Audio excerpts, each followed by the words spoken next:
La dengue et le virus Zika sont deux fléaux qui touchent des dizaines de milliers de personnes au Brésil et en particulier celles vivant dans des communautés pauvres avec des conditions sanitaires insalubres.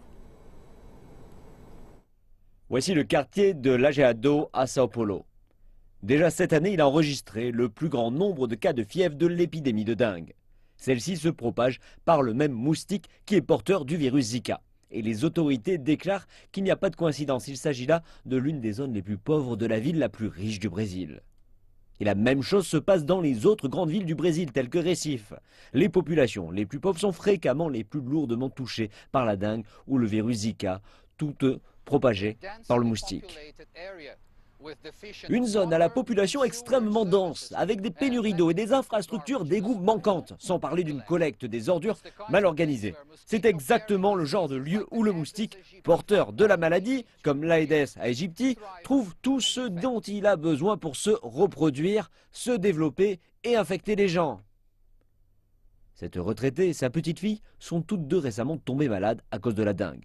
Désormais, elle espère seulement qu'elle ne contractera pas le virus Zika.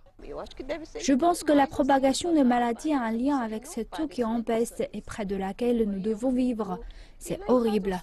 Je sais que chez moi, je fais attention à ne pas avoir de lieu où les moustiques vont se reproduire. J'aimerais que les autres habitants fassent de même, car si je le fais, mais pas mes voisins, alors cela ne sert à rien. Cet expert en maladies infectieuses déclare que le manque de sanitaires est une grosse partie du problème, mais s'inquiète également du manque d'informations au sein de la communauté. Un gros problème est la qualité de l'éducation de ces campagnes qui visent à lutter efficacement contre ces moustiques. Il est essentiel d'avoir l'implication de la communauté pour détruire les sites de production et c'est souvent plus difficile quand les gens ont moins d'informations. Incapables de faire face à la propagation du moustique et des maladies qui, à Sao Paulo, ont installé des tentes d'urgence pour les personnes les plus touchées, afin de tenter au moins d'identifier les cas. Cette femme au foyer s'est réveillée avec les symptômes et est venue ici pour subir un examen. Il y a de nombreuses zones ici avec des décous à l'air libre et des tuyaux bouchés que les autorités de la ville ne nettoient pas assez souvent. Et aussi beaucoup d'ordures dans les rues. Je pense que c'est pourquoi cette région a tant de cas de dengue. Le Brésil a les plus hauts niveaux d'inégalité des revenus.